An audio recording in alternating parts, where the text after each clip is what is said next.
One of the things I found really interesting was this narrative that's emerged from the press gallery that this is a Labor budget that happens to have been handed down by the coalition.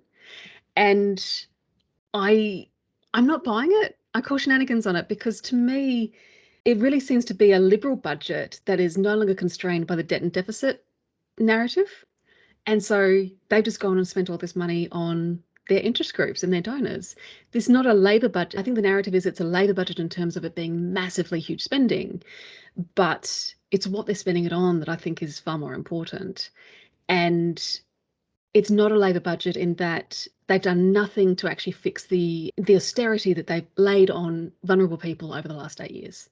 They've done nothing to, do you know what I mean? Like they've done nothing to repair any of the stuff that they've done over the last 8 years. They've just gone, yes, tax cuts for rich people and company tax cut, incentives for business. There's nothing there's nothing Labor. There's no sort of Labor philosophy in this budget. You mentioned this to me the other day, and on Policy Forum Pod from Friday, which would have been the 14th of May for people who might tune in at a later date.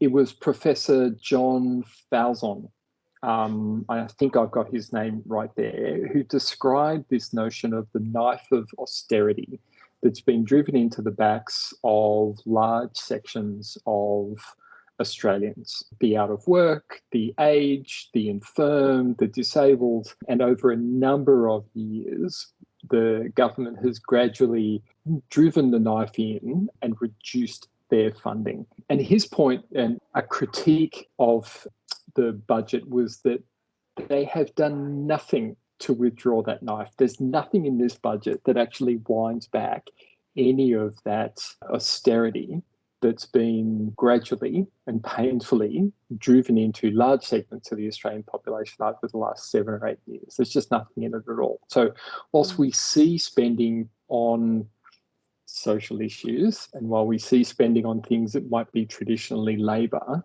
there's still large elements of the budget that are traditionally trickle-down, neoliberal, private sector-based solutions to what should be public sector problems.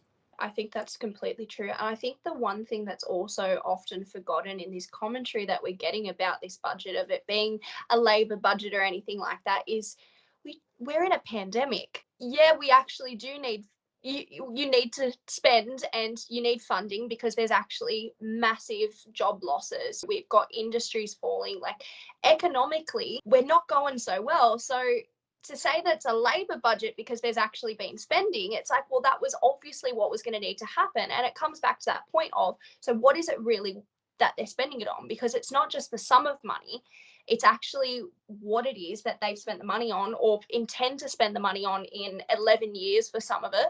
Yeah, in 11 years' time, very hopeful for their own position in government. 3 elections down the track, we promise to. It'll be fine though.